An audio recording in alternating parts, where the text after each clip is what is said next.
Hi friends, आज हम लोग बात करेंगे आर्टिकल 19 यूसीपी 600। इसमें हम लोग देखेंगे मल्टी मॉडल ट्रांसपोर्ट के बारे में। तो चलिए स्टार्ट करते हैं। तो आर्टिकल 19 आपका बताता है आपका कि गुड्स कैसे ट्रांसपोर्ट होंगे यूजिंग मतलब टू और मोड्स ट्रांसपोर्टेशन अगर यूज़ हो रहा है आपकी शिपमेंट। फॉर एग्जांपल आपकी एक शिपमेंट है और वो उसमें दो टाइप के ट्रांसपोर्टेशन यूज़ हो रहे हैं, लाइक लैंड और लाइक एयर और सी। ठीक है, तो उस केस में हम लोग ये देखते हैं कि कैसे क्या क्या डॉक्यूमेंटेशन रिक्वायरमेंट होते हैं अगर टू मोड्स ऑफ ट्रांसपोर्टेशन है। और देखिए, two greater than one, two अगर हो जाता है तो उसमें मल्टी मॉडल ट्रांसपोर्ट आ जाते हैं। ठीक है, कि अगर रोड्स बाय ट्रक और बाय आपका जो शिपमेंट है ट्रक में गया फिर बाय सी से कहीं जा रहा है। ठीक है, आपका शिपमेंट है बाय रेल और फिर सी जा रहा है, तो वो हम लोग देखेंगे कि जब ये केस अप्लाई होता है तो कैसे हम लोग देखते हैं। फॉर एग्जांपल आपकी फैक्ट्री से निकला आपका गुड्स, फिर उसके बाद उसको ट्रक में रखा गया और ट्रक में रखने के बाद उसको रेल में लोड किया गया। रेल में लोड करने के बाद उसको पोर्ट तक पहुंचाया गया। पोर्ट में उसको सी पे लोड वेसल पे लोड किया गया। वेसल पे लोड करने के बाद फिर उसको क्या कहते हैं, दूसरे बायर पोर्ट में पहुंचाया गया। फिर वहाँ से ट्रक से उसको बायर को फैक्ट्री में पहुंचाया गया। तो इसमें जो है डिफरेंट टाइप्स ऑफ जो मॉडल्स, डिफरेंट टाइप्स ऑफ जो हमारे मोड ऑफ ट्रांसपोर्टेशन लगे हैं, like land, like air, like by sea. तो ये इसको ही मल्टी मॉडल ट्रांसपोर्ट कहते हैं। तो इसको जब एलसी हम लोग चेक करते हैं, एलसी में कालसी पे काम करते हैं, तो ये हम लोग को ध्यान रखना पड़ता है कि कैसे क्या क्या किस किस टाइप का ट्रांसपोर्टेशन है, और फिर उसी के हिसाब से हम लोग कोई डॉक्यूमेंट भी बनाएंगे। ठीक है, तो आगे हम लोग सारी चीज़ें देखेंगे कि डॉक्यूमेंटेशन में क्या क्या लिखना होता है और डॉक्यूमेंटेशन में कहाँ पे क्या टर्म्स मेंशन होना चाहिए, तो वो सारी चीज़ें देखेंगे।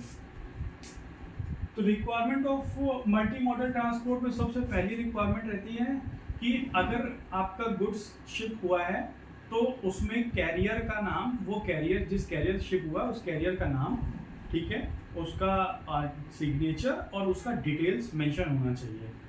ठीक है, और सिग्नेचर, तो इसमें क्या क्या हो गया, सिग्नेचर, नेम, कैरियर का डिटेल्स, सारी चीज़ें आपको उसकी मेंशन करेंगे।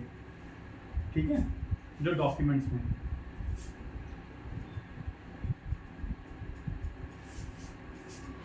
इसके बाद आता है आपका एग्जाम्पल के पहले वाले एग्जाम्पल देख लेते हैं कि document signed by agent must clearly mention.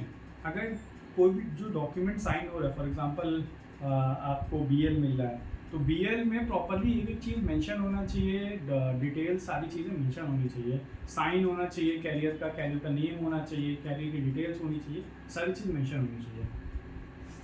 फिर सेकंड आता है आपका प्रूफ ऑफ शिपमेंट और डिस्पैच। ठीक है, तो शिपमेंट का प्रूफ क्या है आपका, जो डॉक्यूमेंट आपका शिपमेंट का प्रूफ रहेगा। ठीक है, तो उसमें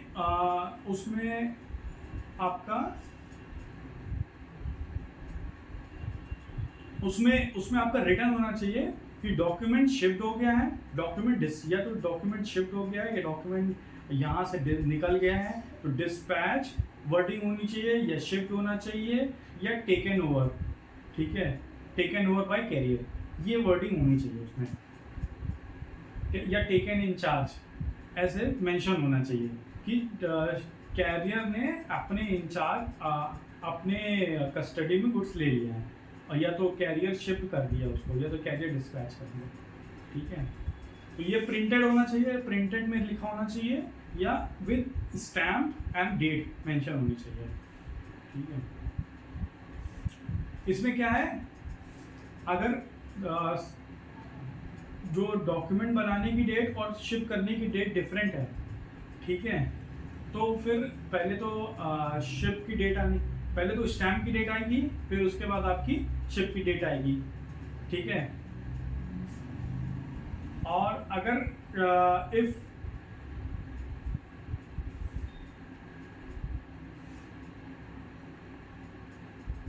तो अगर इशू डेट हमारा जो है सेपरेट है तो वो हमारा शिपमेंट डेट हो जाएगा, ठीक है। बिल्कुल सही बात है कि अगर मान लीजिए आज आज हम लोग ने कैरियर को ऑर्डर दिया और फिर उसके बाद इशू डेट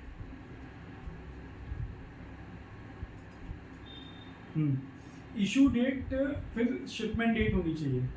तो आज हमने कैरियर को ऑर्डर दिया तो शिप जो आज हमारा कैरियर हमारी शिपमेंट निकाल के लेके और आज ही हमें डॉक्यूमेंट दे दिया, ठीक है। और स्टैम्प डेट, तो स्टैम्प डेट मतलब वो शिपमेंट डेट होना चाहिए, या तो स्टैम्प डेट होना चाहिए और नो सेपरेट डेट है तो इशू डेट आपका शिपमेंट डेट होना चाहिए। अब यहाँ पे एग्जांपल देख लेते हैं। डॉक्यूमेंट अगर 10 जनवरी को इशू हुआ है तो शिपमेंट डेट भी आपकी 10 जनवरी होगी, ठीक है। और अगर स्टैम्प शो हो रहा है उसमें 12 जनवरी का तो शिपमेंट डेट भी आपकी 12 जनवरी की होनी चाहिए, ठीक है। तो डेट सेम होनी चाहिए, शिपमेंट डेट और स्टैम्प डेट और डॉक्यूमेंट इशू डेट और शिपमेंट डेट, ठीक है। शिपमेंट डेट जो भी डॉक्यूमेंट इशूड या स्टैम्प डेट दोनों में से दोनों का सेम होना चाहिए, ठीक है। करेक्ट प्लेस, तो उसमें आपका जो भी डॉक्यूमेंट रहेगा, फॉर एग्जांपल बीएल की बात कर लेते हैं, तो बीएल में एक एक डिटेल होनी चाहिए कि कहाँ से किस पोर्ट से किस मतलब किस टाइप के टर्मिनल से या XYZ जो भी है वो सारी चीज़ उसमें मेंशन होनी चाहिए कि कहाँ से ओरिजिन हुआ है, ठीक है। Origin of the goods, origin of the shipments और हमारा और final destination of the shipment. और इसके बीच में अगर मल्टी मॉडल ट्रांसपोर्ट है या मल्टी कंट्री से जा रहा है, फॉर एग्जांपल बाय दुबई जा रहा है, तो हमें फिर ध्यान में रखना है कि वो सारी चीज़ें में उसमें फिर फाइनल डेस्टिनेशन दुबई नहीं होना चाहिए। वाया दुबई जा रहा है लेकिन फाइनल डेस्टिनेशन लंदन है तो लंदन मेंशन होना चाहिए, ठीक है। फॉर एग्जांपल अगर एक नॉर्मल केस देखते हैं कि दिल्ली से शिपमेंट पिकअप हुई और लंदन गई, फिर उसके बाद एक दूसरा एग्जांपल देखते हैं, वो तो पहला वाला तो एकदम क्लियर है कि ओरिजिन दिल्ली हो गया और डेस्टिनेशन लंदन हो। अब यहाँ पे आता है कि तो वाया कंट्री से जा रही शिपमेंट, तो ओरिजिन आपकी दिल्ली हुई, बीच में दुबई हुई, फिर उसके बाद लंदन गई। तो अभी क्या करेंगे आप, दुबई आपका फाइनल डेस्टिनेशन नहीं हुआ, फाइनल डेस्टिनेशन आपका लंदन हुआ, तो लंदन डालेंगे, ठीक है। अगर यही बता रहा है कि इसमें अगर एक्स्ट्रा लोकेशन भी ऐड हो जानी चाहिए तब पर भी आपका जो फाइनल डेस्टिनेशन है वो आपका एलसी से मैच होना चाहिए। फॉर एग्जांपल बीएल में आपका फाइनल डेस्टिनेशन लंदन है तो आपका लंदन आपका एलसी में भी होना चाहिए, या अगर एलसी में लंदन है तो आपका बीएल में होना चाहिए।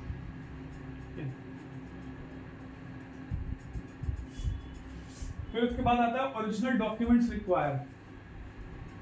तो ओरिजिनल डॉक्यूमेंट्स रिक्वायर मतलब आप जब भी एलसी बैंक में लेके जाएंगे तो जो उसके साथ डॉक्यूमेंट्स लेके जाएंगे वो एक सिंगल ओरिजिनल डॉक्यूमेंट लेके जाएंगे, या तो आप फुल सेट, अगर उसमें मल्टीपल सेट लिखा है तो आप फुल सेट, और उसमें क्या कहते हैं अगर मल्टीपल सेट लिखा है तो उसमें लिखा होगा कि डबल ट्रिपल डुप्लीकेट ट्रिप्लीकेट ऐसे लिखा होगा, तो वो आपको देखना है, ठीक है।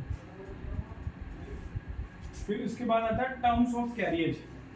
तो एलसी में अगर नहीं भी लिखा है, देखिए बैंक इसको वेरीफाई नहीं करती टर्म्स ऑफ कैरियज, अगर एलसी में नहीं भी लिखा है कि आपका जो क्या कहते हैं शिपिंग टर्म्स है, इनको टर्म है, वो बेसिकली CIF है, FOB है और आपका DDP है, ठीक है, और एक्सवर्क्स है। क्या है, बैंक को उससे मतलब नहीं है, लेकिन होना सेम चाहिए और दोनों में मेंशन होना चाहिए, ठीक है। नो चार्टर पार्टी क्लॉज, इसको देख लेते हैं।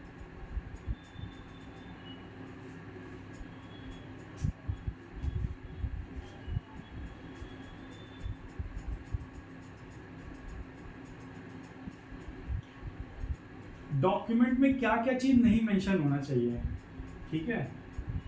तो मीनिंग ऑफ ट्रांसशिपमेंट, ठीक है, good shifted from one vehicle to another vehicle, ठीक है, ये सब उनको रिक्वायर नहीं है।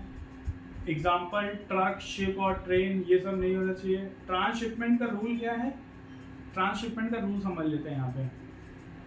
अगर LC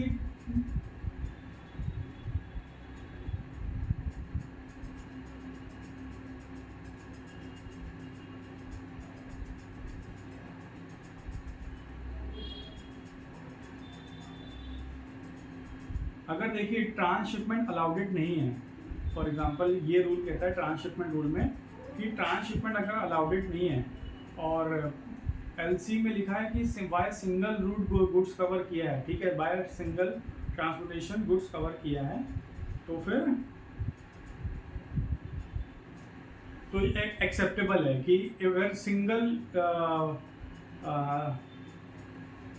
अगर जो पूरी कंप्लीट जर्नी है वो सिंगल ट्रांसपोर्ट डॉक्यूमेंट के साथ कवर हुई है, तो एक डॉक्यूमेंट में ट्रांसशिपमेंट अलाउडेड है, one document equals to transshipment allowed, ठीक है। एग्जांपल देख लेते हैं। गुड्स अगर दिल्ली से पिकअप हुआ है तो वो ट्रक शिप से ट्रांसपोर्ट हुआ है और ट्रांसपोर्ट होकर लंदन पहुंचा है।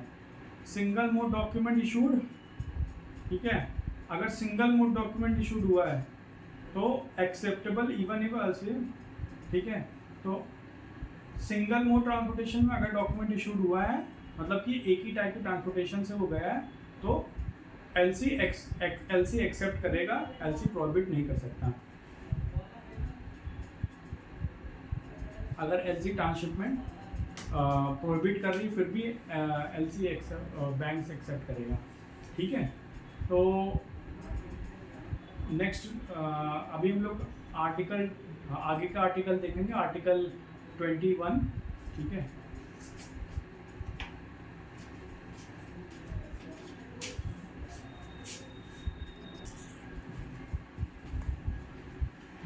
यहाँ है। सो अब हम लोग बात करने जा रहे हैं आर्टिकल 21 की। ये नॉन निगोशिएबल सीवे बिल होता है, ठीक है, और ये बेसिकली तब यूज़ होता है जब दोनों पार्टीज में, बायर और सेलर में अच्छा खासा ट्रस्ट हो, ठीक है। और ये जो आर्टिकल 21 है ये सीवे बिल के बारे में बताएगा, ठीक है। तो अभी स्टार्ट करते हैं कि ये जो सीवे बिल है, ठीक है, इसमें ओनरशिप, जैसे बिल ऑफ लेटिंग में ओनरशिप ट्रांसफर होती है, वैसे सीवे बिल में ओनरशिप ट्रांसफर नहीं होती है। इसके बाद सीवे बिल डॉक्यूमेंट्स क्या होता है, वही मैंने बताया, जब बायर और सेलर के बीच में ट्रस्ट अच्छा हो, ठीक है, तो गुड्स जो है डायरेक्टली सेलर को डिलीवर्ड, डायरेक्टली कंसाइनी को डिलीवर्ड होता है, ठीक है, डायरेक्टली जो बायर को डिलीवर्ड होगा जो गुड्स अच्छा है। और इसमें ओनरशिप, गुड्स की ओनरशिप ट्रांसफर करने की जरूरत नहीं पड़ती है, जैसे BL पहले BL होगा, BL से ओनरशिप ट्रांसफर होगी, उसमें जरूरत नहीं पड़ती है, ठीक है। इसमें सीवे बिल से काम हो जाता है।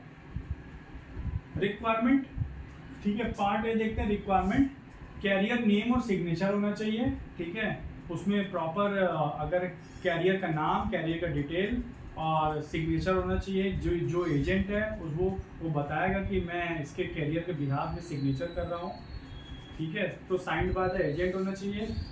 प्रूफ ऑफ शिपमेंट की भाई मैंने जो शिपमेंट है वो वेसल पे चढ़ा दी है, ठीक है, और उसको वेसल पे चढ़ा दिया, उसका कुछ रिसिप्ट, प्रिंटेड रिसिप्ट होना चाहिए, ठीक है, विथ स्टैम्प विथ डेट कि कब चढ़ाई थी, ठीक है। फॉर एग्जाम्पल इशू डेट, मतलब कि डॉक्यूमेंट इशू हुआ है तो उस दिन शिपमेंट हो गया, ठीक है। बट इफ ऑनबोर्डेड डेट अगर मेंशन्ड है तो दैट डेट उस डेट शिपमेंट डेट होनी चाहिए, ठीक है। ऑनबोर्ड डेट में मतलब कि वेसल पे ऑनबोर्ड डेट है, और जिस दिन वेसल पे ऑनबोर्ड हो तो मतलब उसका मतलब तो शिपमेंट हो गया ना, ठीक है। इफ इंटेंडेड वेसल मेंशन्ड लिखा है, इफ इंटेंडेड वेसल मेंशन कि कुछ पर्टिकुलर वेसल पे चढ़ाना है कि भाई यही लाइन से आपको भेजना है, तो उस वेसल का नाम होना चाहिए और शिपमेंट की डेट होनी चाहिए उस पर, ठीक है।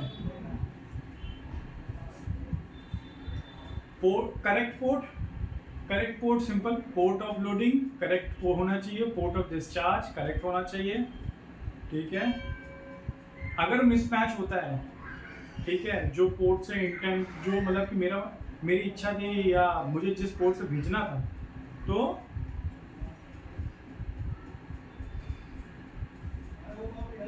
उसमें जो है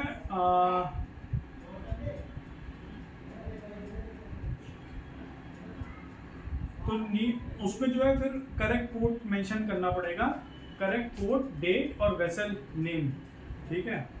और जो पोर्ट है वो पोर्ट आपके एलसी के डिटेल से मैच होना चाहिए, पोर्ट ऑफ ओरिजिन एलसी की डेट से मैच होना चाहिए, port of loading port of origin LC की डेट से मैच होना चाहिए, पोर्ट ऑफ डिस्चार्ज एलसी की डेट से मैच होना चाहिए, ठीक है।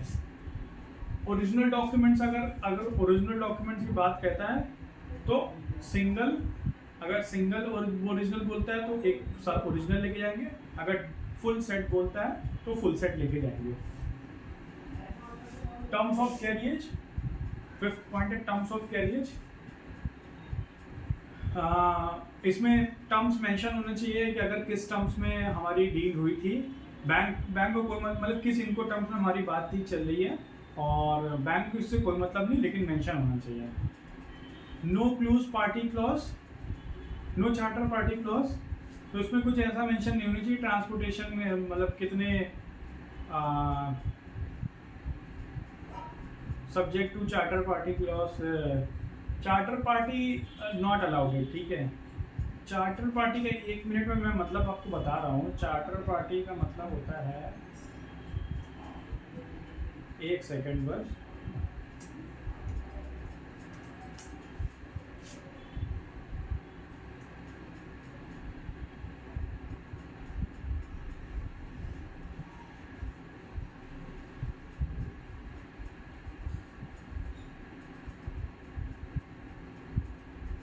ठीक है। चार्टर पार्टी का मतलब ये होता है कि चार्टर मतलब कि बड़ी, कि भाई ये नहीं मेंशन होना चाहिए कि भाई तुम होल शिप हायर कर रहे हो, ठीक है, you are hiring a whole ship,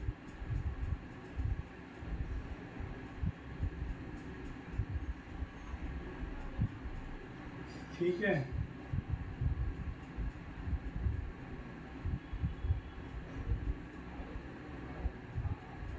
फिर इसके बाद आता है ट्रांसशिपमेंट मीनिंग। उसमें ट्रांसशिपमेंट मीनिंग का क्या मतलब आप समझेंगे। अलाउडेड, अगर सिंगल ईबे बिल में अब उसमें मेंशन है कि भाई ट्रांसशिपमेंट अलाउडेड है और सिंगल ईबे बिल में मेंशन है तो आप अलाउडेड है उसमें।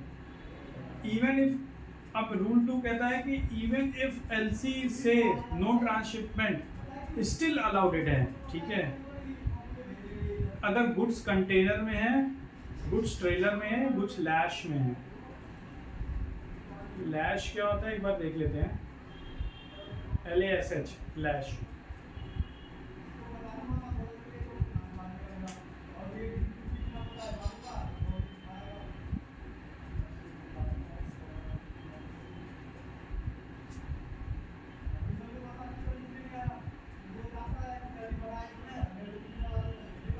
लैश, स्मॉल सी बोट को लैश कहते हैं, जो छोटी छोटी, मेरे ख्याल से जो ज़्यादा छोटी बोट्स होती हैं ना उनको लैश बोलते हैं। जैसे मछली वाली जो जहाज होती है शायद उसको उसके हिसाब से उसको इन्होंने लैश बोल दिया होगा। ठीक है, मैं लैश को बता देता हूँ।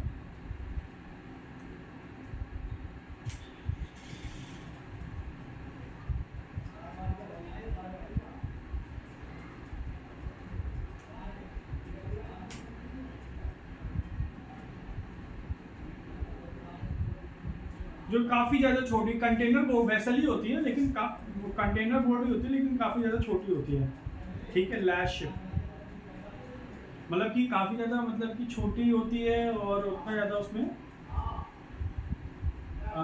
सामान लोड नहीं हो सकता।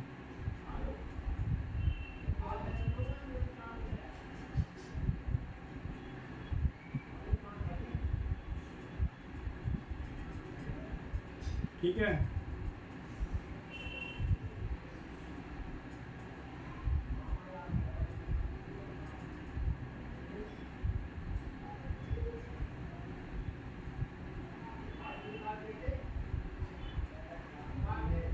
फिर उसके बाद हम लोग देखने जाएंगे डी, कैरियर राइट क्लॉज।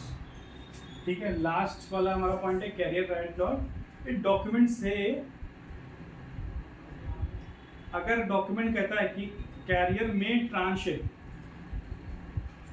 अगर डॉक्यूमेंट्स में ही लिखा है कि कैरियर जो है different mode of transportation use कर सकता है। ठीक है, ट्रांसशिप मतलब कि एक आइटम एक जगह एक ट्रांसपोर्टेशन से माल निकाल के दूसरे ट्रांसपोर्टेशन में डालना। ठीक है, इसको भी चेक कर लेते हैं।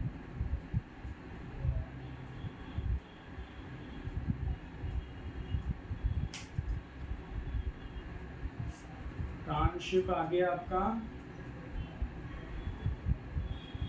ठीक है, हाँ, तो एक मोड ऑफ ट्रांसपोर्टेशन से माल निकाल के दूसरे मोड ऑफ ट्रांसपोर्टेशन में डालना, तो इसको कहते हैं ट्रांसशिपमेंट। ठीक है, तो अगर सीवे बिल में मेंशन है कि ट्रांसशिपमेंट अलाउडेड है तो फिर एवरीथिंग इज ओके है। ठीक है, फिर बैंक इसको ये जो पॉइंट है इसको इग्नोर करके एलसी पे काम आगे बढ़ा देगी। अगर लेकिन इसमें मेंशन नहीं है ट्रांसशिपमेंट अलाउडेड है, तो अगर आपके ट्रांसशिपमेंट अलाउडेड नहीं है और आपने ट्रांसशिपमेंट कर लिया तो फिर प्रॉब्लम हो जाएगी। फिर बैंक कहेगी कि आपने ट्रांसशिपमेंट कैसे किया, और उनको पता चल गया तो फिर प्रॉब्लम हो जाएगी। ठीक है,